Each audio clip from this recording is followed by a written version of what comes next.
Ladies and gentlemen, welcome back to How Do We Get Here, where we're trying to help you to make your life better than what it is currently. Now, today, I don't have just one, I have two very, very smart ladies who's in the mental health field. And today, we're going to talk about mental health for men because June, if you don't know, it's Mental Health Month for men. So, and men got a lot of issues out here. So, these two young ladies are going to help problem and solve problems. We'll see what we can do today. So, as you can see, there's on this side, there's Miss Della. Everybody know Miss Della. That's Miss Della. And on this side is a newcomer. I want to call her Miss Q. Miss Q, tell the people about yourself. Uh, well, my name is Asia Peterson. I'm a licensed master social worker, mental health therapist. Pretty much, I'm from Baltimore, Maryland. I can't be left with, I need questions. I can't be left out to just talk. Well, Miss Q, we're gonna ask a lot of questions. Well, a few questions today, so we can get your opinion on what's going on in men's health. Like we were talking before the podcast, I got a couple of disturbing emails about men who have some issues. And it was kind of like saying, you're gonna talk about this, you're gonna talk about that. We're gonna talk about the major stuff, but this is going to be an ongoing conversation. But we're gonna start the day with kind of like my biggest thing. I'm gonna ask both of y'all,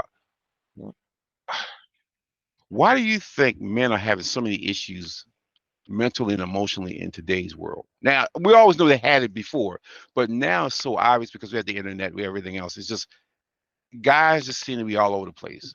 They got beta men, alpha men, sigma men, men, boy men, men. So I think that's why it's so much confused because men don't really know where men should be. It used to be pretty straightforward. Now, based on how it used to be, men knew what they're supposed to do, how they're supposed to handle themselves. Women had their particular place, but as we both and all three of us know, those days have changed. So men are now trying to find their place, and it's caused them stress, so they don't know what to do, so now they act out. Ladies, what's going on? I will say yes. June is Men's Mental Health Awareness Month, and I do feel like men are becoming more open to individual counseling services, and even family counseling services, and maybe recognizing that that help is needed to navigate certain situations, whether it be our family, whether it be the relationship that we're currently in, the kids that we have. And so I'm excited to see more and more men become open to having the conversation surrounding therapy. I think that sometimes we're holding ourselves, men and women, but we're holding ourselves to these standards or these expectations that society has set, or our culture has set.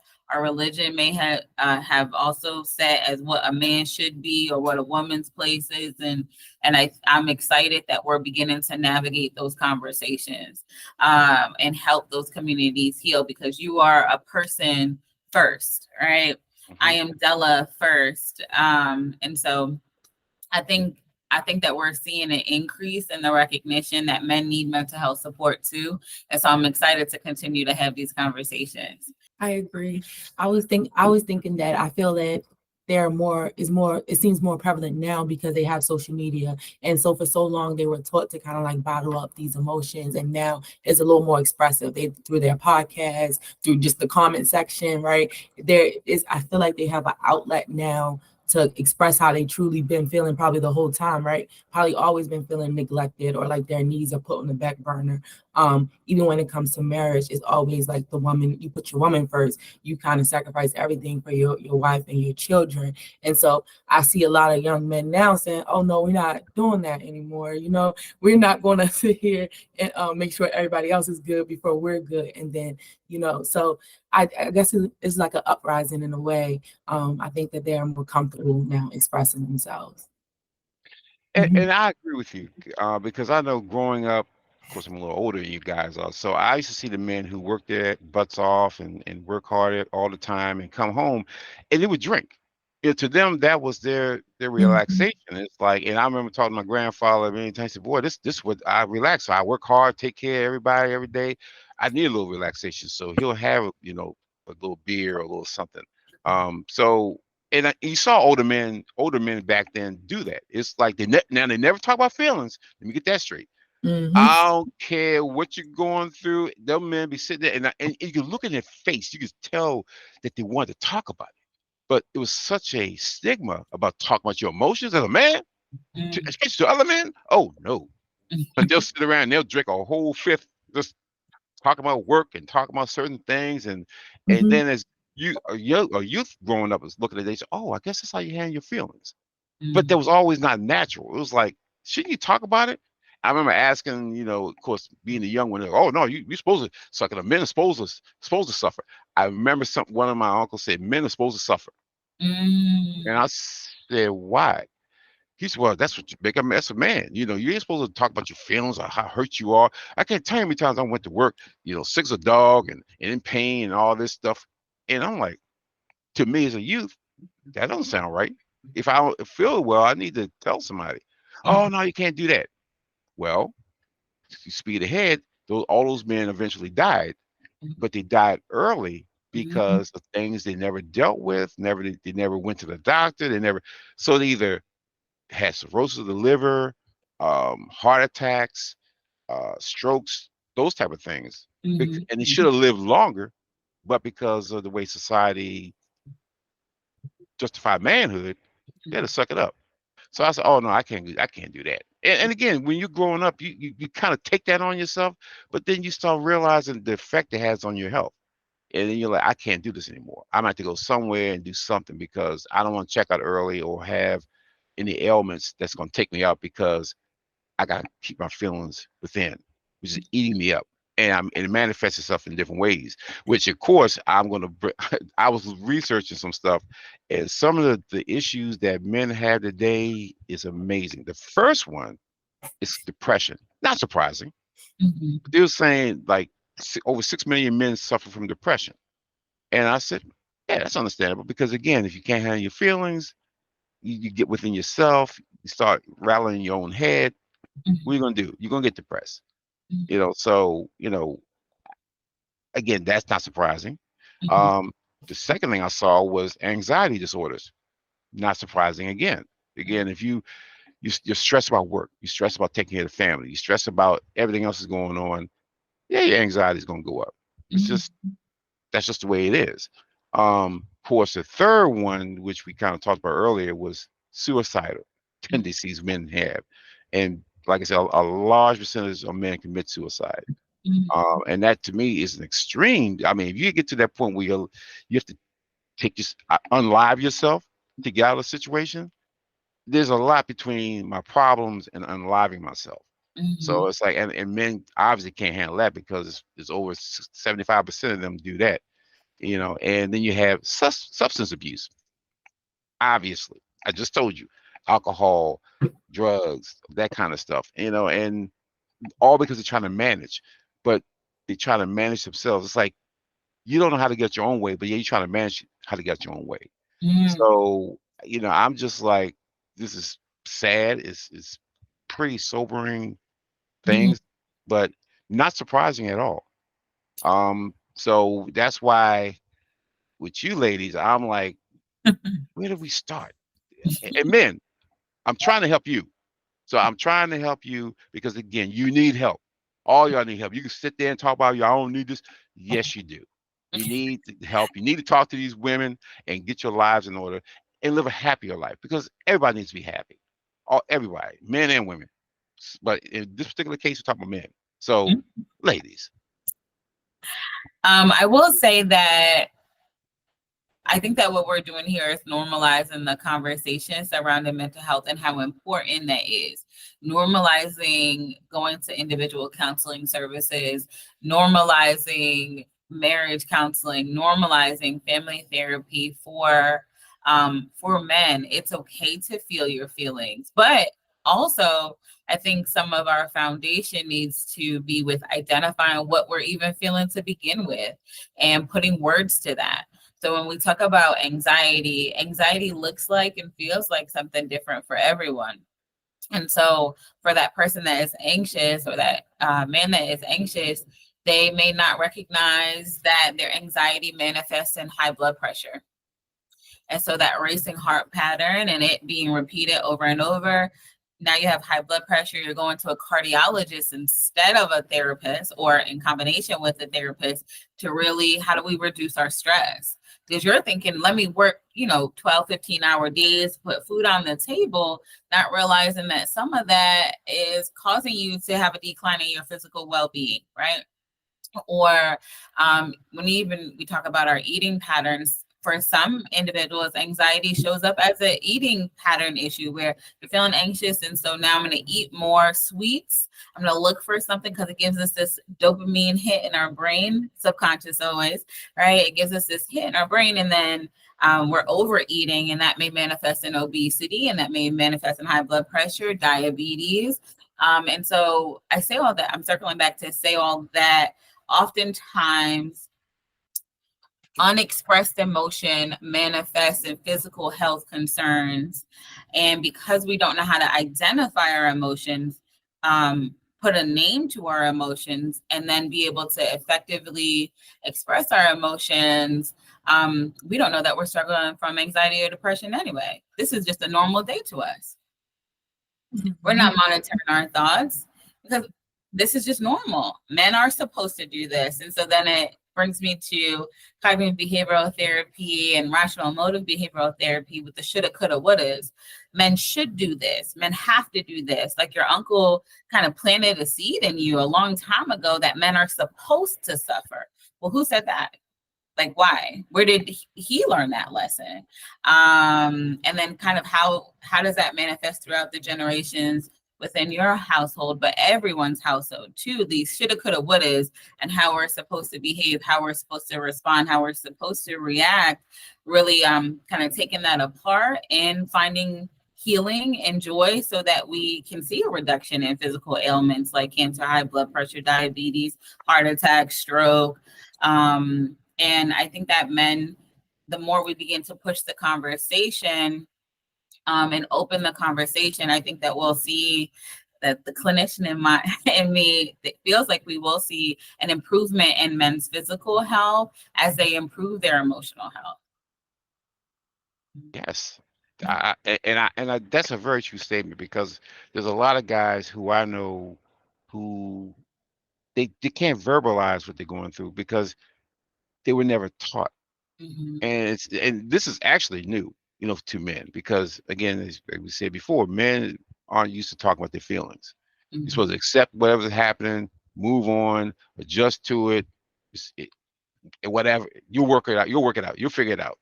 And it worked to whatever extent it was supposed to work, but in the end, the men overall suffered. They suffered physically, mentally, emotionally, and they suffered in silence, because again, you couldn't go to anyone to really talk about it, because that wasn't something that you would do as a man. You're supposed to suck it up, man up. But as you just said, all the ailments and things that happen by keeping it close to you and keeping it in your heart, and you actually manifest stuff in different ways, because even if you don't talk about it, your actions, the things you do, shows like, why are you doing this? Because you have to react somehow. You are human. You're not a robot. So you have to react in some ways. And a lot of ways, it's more destructive than it is, helpful. I think you said it perfectly. It is certainly more it can be certainly more destructive. And you don't even recognize it yourself. That's why human behavior is so fascinating, and why I'm in the field to begin with, because oftentimes you don't see yourself. The hardest person to see is ourselves. And our behaviors are a reflection, at least there's theories there that our behaviors are a reflection of our internal thought processes. And if internally we're thinking negatively, or we have a certain thought pattern,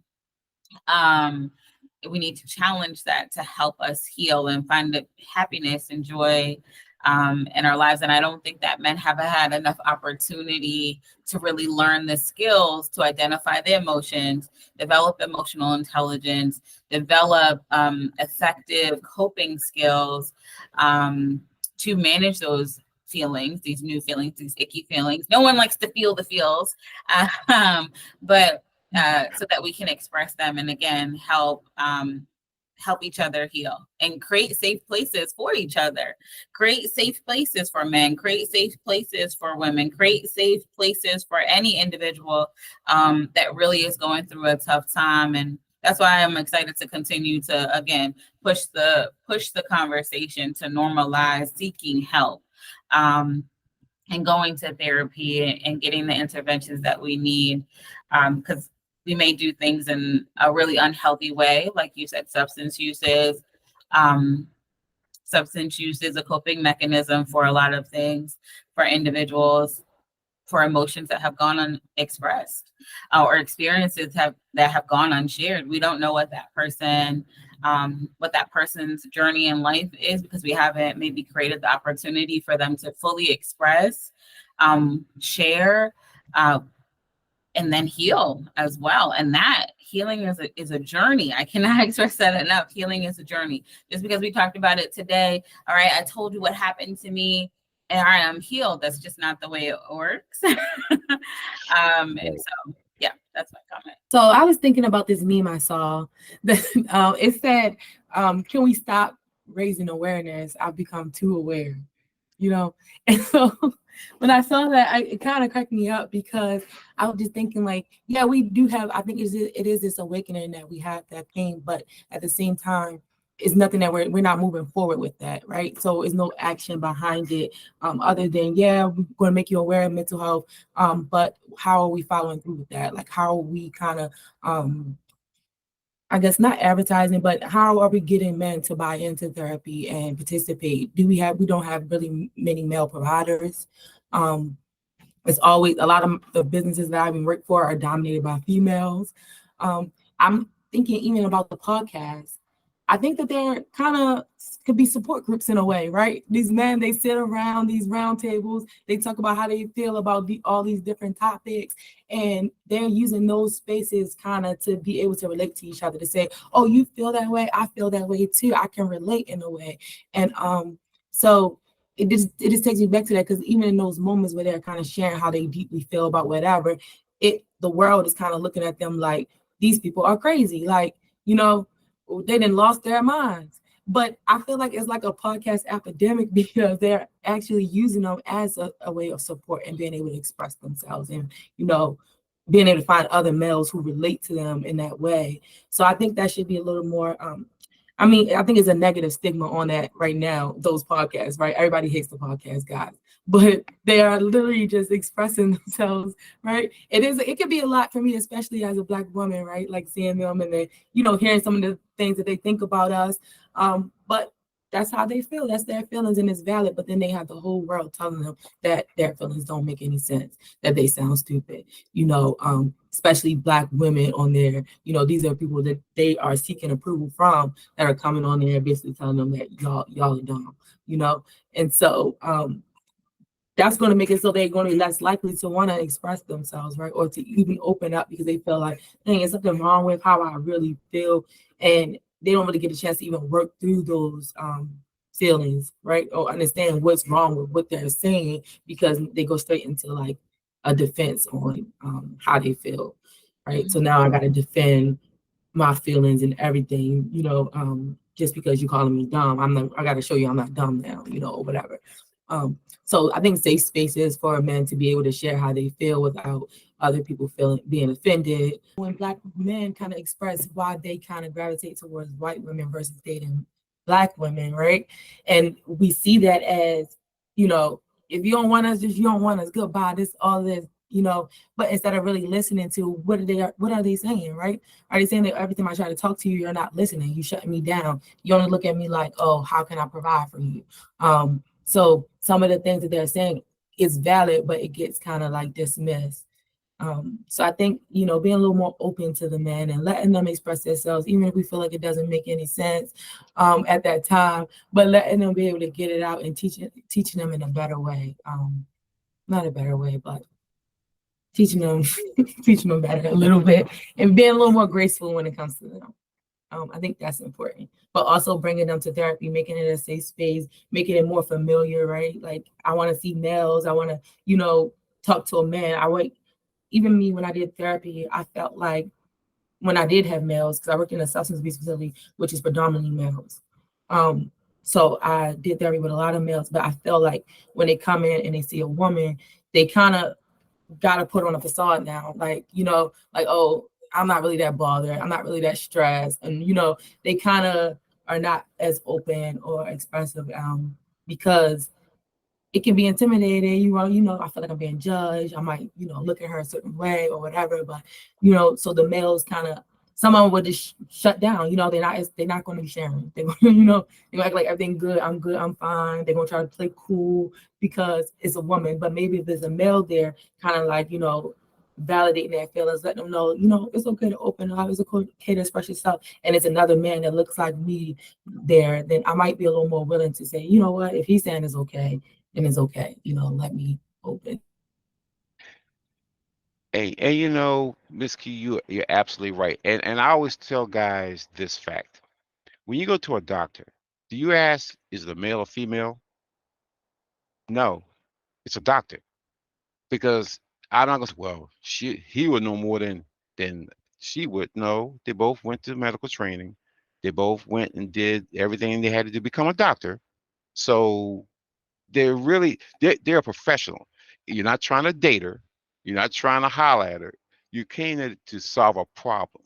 So a lot of men need to get out their head that it's like I'm talking to her, and if you're cute, then you're like, maybe I can holler. No, you're Mhm. there to solve your problem.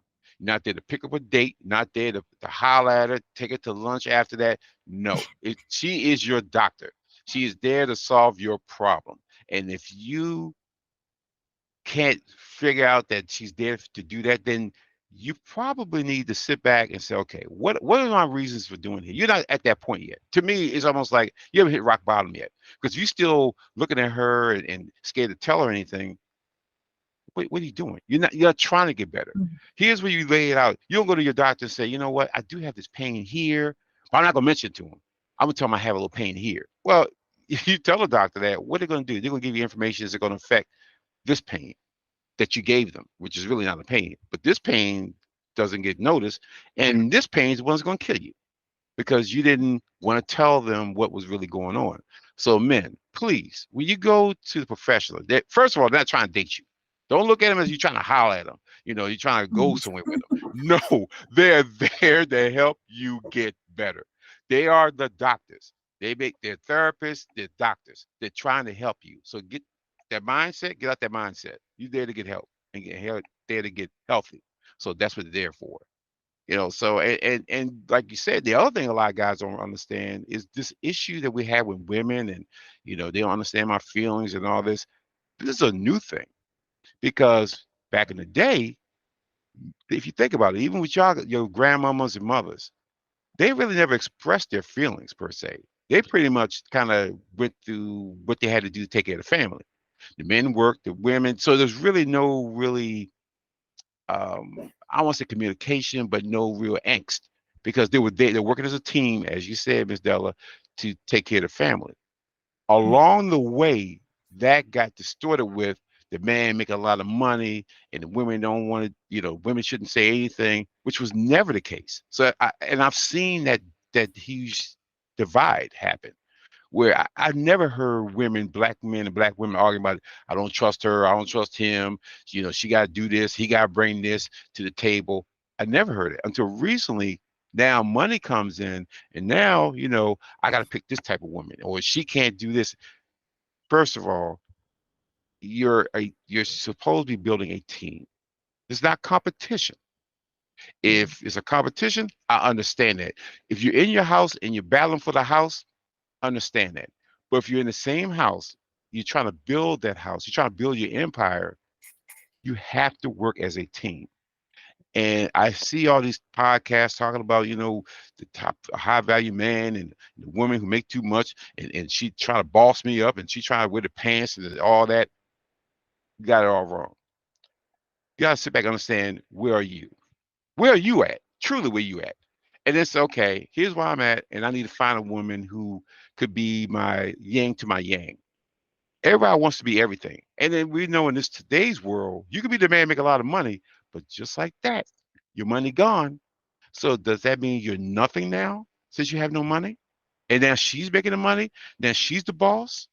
If that's the kind of relationship y'all got, you have the relationship, which means men need to stand up and say, listen, what do I truly need? And what I need, and you need to find what she needs. So still battling each other like you don't need each other.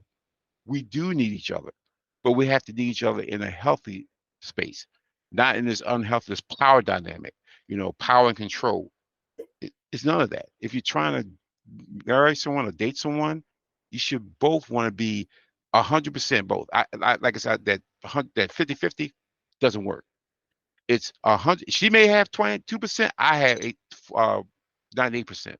She may have a 98% one day, and I have 2%. But that's how we operate. That's how we take care of stuff. But you're hearing so many men on extremes. We're hearing more from the 5% on both ends than the actually 90% that are really living that true life. So they're starting to look at that. So no, that's not reality. That's extremism. You have to work together in order to be successful, and you have to work together and for both of y'all to be happy. And we've had these conversations with each other. Just I heard guys, and the guy sent me an email, which is wild. He said, I can't talk about we've been married for 15 years. I can't tell her what's on my heart because she uses it against me. Like somehow we get in an argument and she uses what I say against me. Now I don't trust her. What should I do? I should need therapy. Because again, if you can't trust the woman you've been married to for 15 years and got 3 kids, and you don't want to tell what's going on with you, y'all need therapy. That's if you want to stay together. And you've been there together for 15 years. You got to see if their love is still there, if you still have a connection there, but you need to start with therapy. You need to go and figure out what's going on. But that's a lot of the questions I get from men, which is odd because it's like, and these are not like 20-some-year-old men. These are 40 and 50-year-old men that I'm getting this information from. And I get 20 and 30s too, but there's a little different. But it just tells me men just are not comfortable with themselves in order to open themselves up to a woman. And then it has to be the right woman. Because if it's the wrong woman and she comes back as a man, say use it against them, then you're shutting all the doors. You're locking everything. I think that this conversation could go on for a really long time. Yes. There are certainly differences in generational patterns in relationships. I think that couples counseling really teaches two individuals to identify who they are as people before the relationship, and being able to maintain their sense of identity, but then also communication patterns. One of my go-to kind of methods when teaching someone how to communicate is I statements. I feel, and really identifying what the emotion is. Now, I feel you did me wrong. That doesn't tell me how you actually felt, right? I felt disrespected. I feel sad. I feel lonely. I feel overwhelmed. Those are emotions, right? So I feel blank. What did that person very specifically do? Next time, could you, because it's going to come up again. We're all human, we're flawed, but identify the specific emotion so that person can identify with how they made you feel. Or, but then also don't hold people accountable or responsible for how you feel, right? Because that may not have been that person's intention to make you feel overwhelmed, disrespected, anxious, unhappy, things along those lines. That may not have been the intention of their emotion, but then also allowing them to feel a feeling too.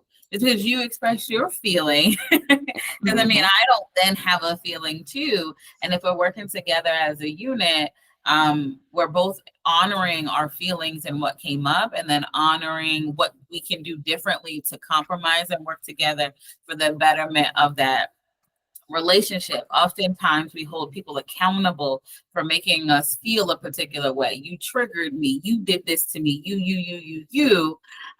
When no one can make you feel anything. Your feelings are a response to how you internalize that action.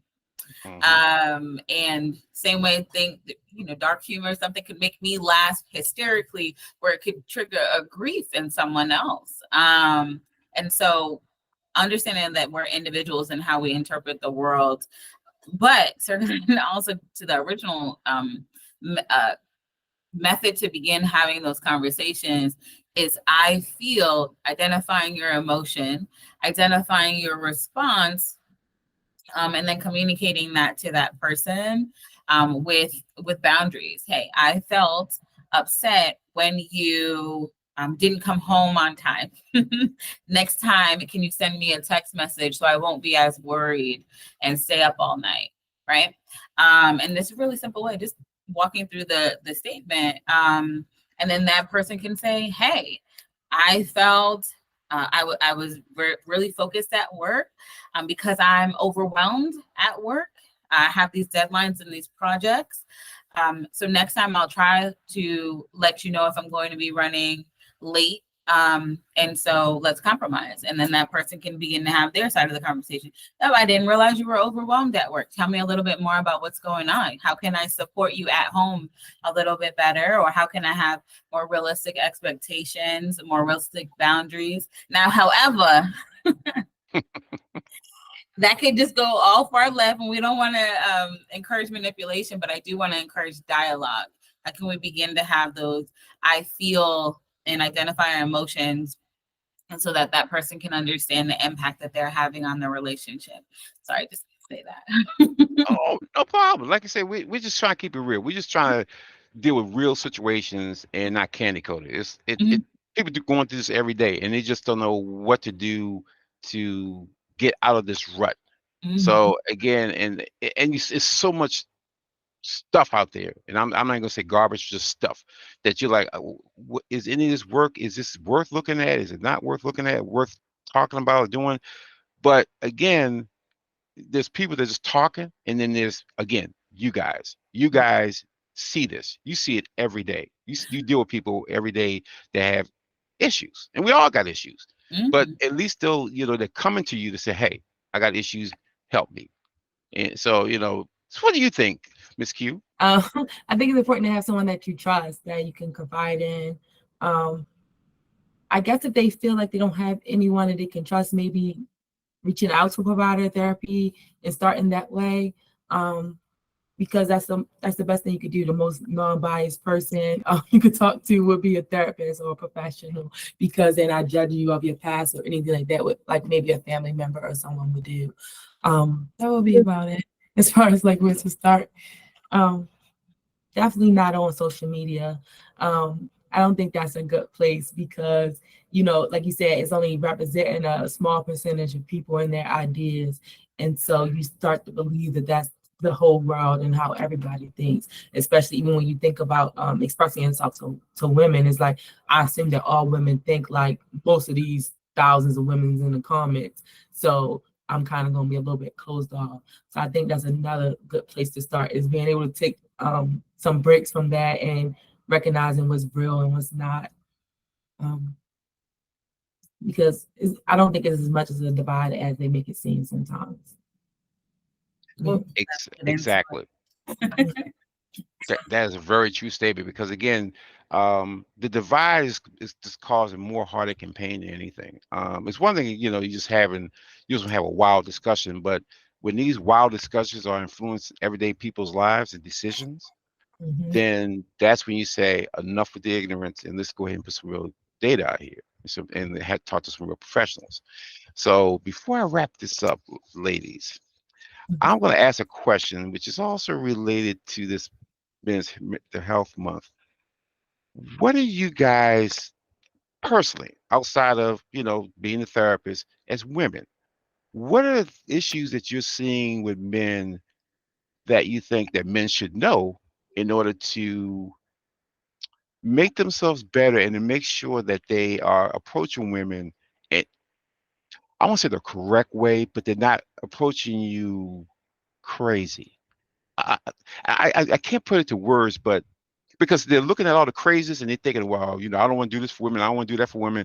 What are the things that are turning you off about men of today, of the men that you have seen today outside the, your clinical, just in general? What are the things that's make you say, I want men to do this better? I need men to understand this. I think it's important that they understand their intentions and how they feel. Because like you said, you can get caught up in what everyone else is thinking and other people's opinions. And so you might feel something similar to that and you hear someone else say it and then you're like, oh yeah, that's how I feel. I'm not doing this for women or whatever. So you got to really think about what is your intentions for dating this woman. What do you want to get out of this relationship and what are you willing to put into it? So I think that's important to know even before you make that first contact.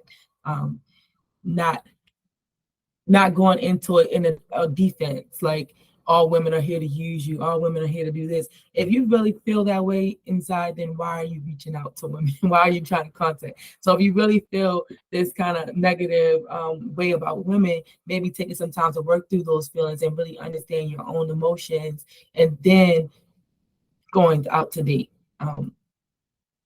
Because it can be confusing. It's confusing because it's like you hate women, but you're also actively pursuing women. So just getting a better understanding of what you want and how you really feel, and what are you willing to give to a relationship to get that. I like that.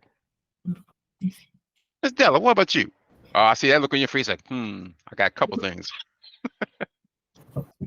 Where do I begin? I am going to second everything QA just said and share that men need to say hello. Start with hello. What's your name? My name is. I think that men, when it comes to dating in general, I think, like QA just said, identify what it is that you want before you start actively going out here and dating, because you may inadvertently hurt more women because you're coming out with your unhealed self. But ultimately, communicate, be a trustworthy person yourself.